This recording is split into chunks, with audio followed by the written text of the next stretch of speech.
యేసు రక్తం ఇచ్చే స్తోత్రం చెప్పండి గట్టిగా. యేసు నామములో తీసుకుంటే హల్లెలూయా. దేవుని వాక్యంలో ఉన్నమాట అండి. 30, 60 నాకు చిరాకు వచ్చేది ప్రార్థన చేస్తాడు. ఎందుకు రాత్రి నెలలో ఉన్నావా? ఎందుకు మూలతప్పులు? ఎందుకు నీకు 30? ఎందుకు నీకు 60? మంచి నెలగా ఉండవు.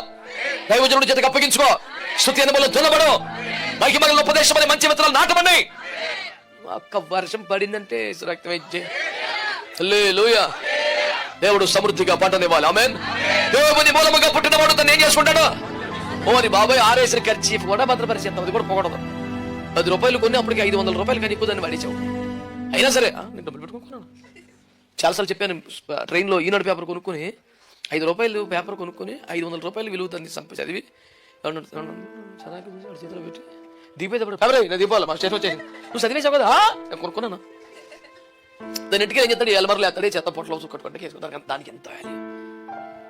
నేను అనేది ఏంటంటే అంత పిసినారి బుద్ధి, దుర్మార్గం అంటలా ప్రతిదీ భద్రం చేసుకుంటూ వచ్చిన నీకు నీ ఆత్మను ఎందుకు భద్రం చేసుకోలేకపోతున్నావు?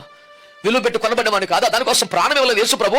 ఎందుకంత తిప్పలు పడ్డాడు? అయినా నువ్వు ఇష్టానుసారంగా పాటు చేసుకుంటాక తెల్లగా గౌను ఉతికి డ్రెస్ ఉతికి అమ్మ వేసిన తర్వాత మల్లెపూలాగా వెళ్ళి మట్లో కూర్చొని ఆడుతుంటే యేసు రక్తం ఏం చేయం?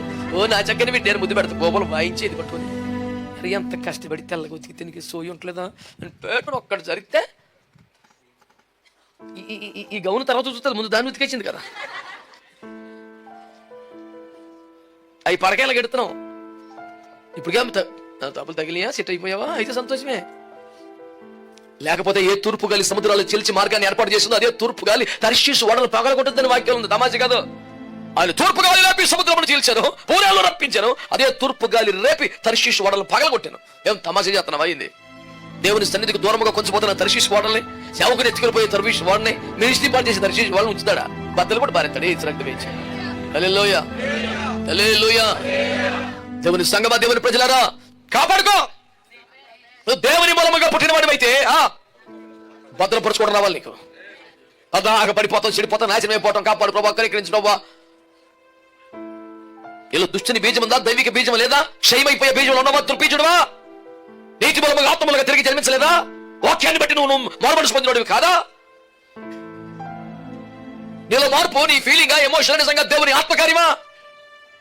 పాపాల విషయంలో చచ్చిపోయి దేవుని కొరకు మరలా బ్రతికిన నూతన బీజం కలిగినవి అయితే భద్రపరచుకుంటాం. స్తోత్రం చెప్పండి. హల్లెలూయా. ప్రతిదీ భద్రపరచుకుని నీకు ఆత్మ విషయం ఎందుకు రావట్లా? దైవిక విషయం ఎందుకు రావట్లా? పరిశుద్ధ విషయం ఎందుకు రావట్లా? నువ్వు దృష్టి పెట్టగా నీకు చేతగా నోడుకు జబ్బెట్టో కాపాడుకున్నావు. చేతగానుడు అయితే రూపాయలు 10 రూపాయలు అడ్డ చేసావు. చేతగానుడు అయితే దేన స్థితిలో నుంచి స్థితికి ఎట్లా వచ్చావు? చేతగానుడు అయితే అన్ని విషయాలు ఎందుకు అభివృద్ధి పొందావు? నీ ఆర్థిక రంగాన్ని చక్కబెట్టావే, కుటుంబాన్ని పైకి తెచ్చుకున్నావే, వ్యాపారం నిలబెట్టుకున్నావే, ఇల్లు కట్టుకున్నావే. ఇన్ని విషయాల్లో సక్సెస్ సాధించడం నీకు ఆత్మీయతల మధ్య ఎందుకు పడిపోతున్నావు? మరి నీకు చేతన అవుతుంది, నీ వల్ల అవుతుంది, నీకు స్కిల్స్ ఉన్నాయి, కెపాసిటీ ఉంది. కానీ ఎందుకు దృష్టి పెడతలా? పర్లేదు అనిపిస్తుంది నీకు, ఇట్స్ ఓకే అనిపిస్తుంది నీకు. దెబ్బతినేస్తావు. తమాషాలు చేయబాకు. ఎన్నిసార్లు గద్దించిన లోపడకపోతే మరి తిరుగు లేకుండా హఠాత్తుగా కాబట్టి తమాష కాదు. ఏం ఎట్టకారం ఉంది ఒక్కొక్కడికి?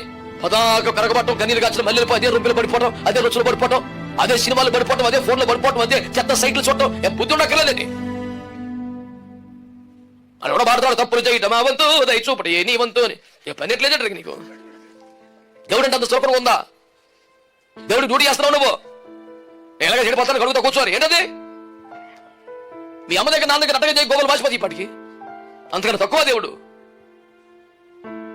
దేవుని ప్రేమను లోకం చేసి మాట్లాడే బలహీన మాటలు క్రైస్తవుడు కొనకూడదు.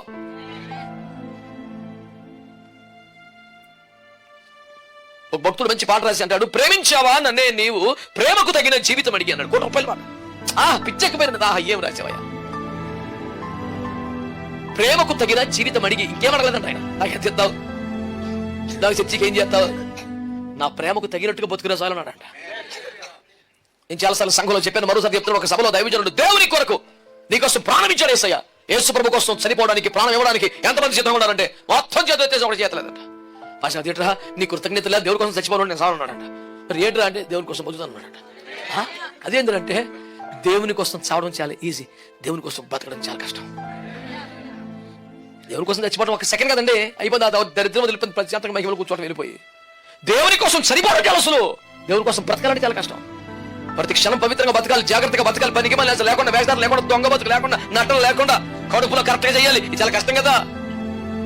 నోరు తెరిచి తప్పదు మాట్లాడితే నటనే వేస్తారు, నీ బతుకంతా అక్కడ చల్ల కదా. మరి ఇంకా భక్తులు అంటే దేవుని కోసం చచ్చిపోతే నేను ఒక్కనే పరలోకం వెళ్తాను, దేవుని కోసం బ్రతికితే ఇంకో 10 మందిని తీసుకెళ్తాను అన్నాడు. దేవుని కోసం బతకడం చాలా కష్టం. దమ్ముండాలంటే బతకాలంటే